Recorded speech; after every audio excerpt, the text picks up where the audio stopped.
This video program, How to Manage Grants, is brought to you by U.S. Government Grants. It's written by Beverly Santacola and Ron Flavin, narrated by Beverly Santacola.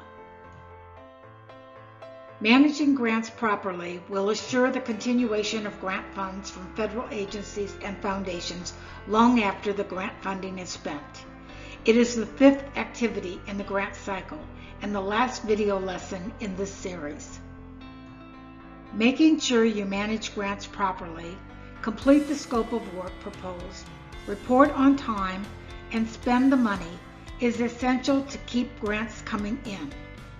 In this lesson, I'll provide 7 ideas to make managing grants easier. First, read your Notice of Grant Award from the federal agency or award letter from the foundation and highlight areas that you need to follow up on. Create a binder for each grant you win and place all relevant documents into that binder for quick and easy reference. Make sure you follow up with all special terms and conditions of the grant agreement. Most federal agencies and private foundations ask you to submit additional information within 30 days of the grant notice. Place all responses into your grants binder.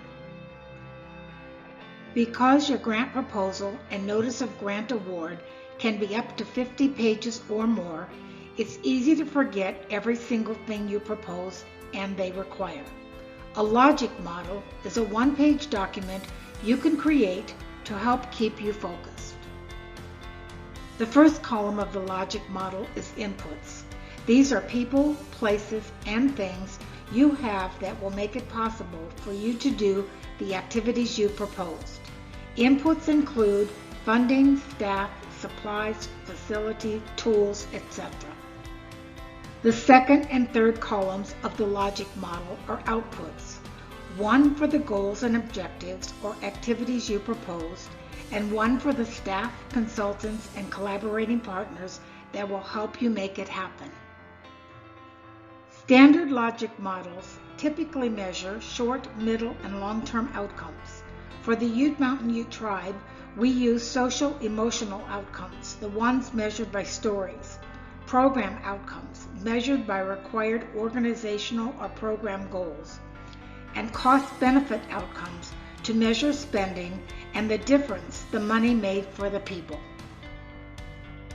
A logic model can be modified any way that it works to suit your needs. But if an organization customizes it to have common outcomes, then you have an effective way of tracking program success as well as overall organizational success, collecting common measures from every program. All federal agencies and foundations have a process for requesting changes for staffing, budgets, and program-related activities. Sometimes it's a modified proposal, sometimes a letter, and sometimes a form. If writing a letter, I like to include a table to show what was proposed and how I would like to change it. The federal government has strict rules on grant expenditures detailed in the Federal Register and online at the General Services Administration or GSA. Most federal grants do not allow you to buy food or beverages for events, and there are maximums allowed for lodging and meals when traveling. All grants require progress and final reporting to show how you spent the money and the impact the funding had on the people you served. It's not enough to show you completed the activities proposed. You must show how the grant made a difference. I like to include stories and photos. For your practice session, go online and look up the GSA rates for your state and city. Read the Federal Register cost principles in the exercise files and create a logic model for every grant program you have. Thank you for watching and listening. If you have questions, feel free to contact me at USGG.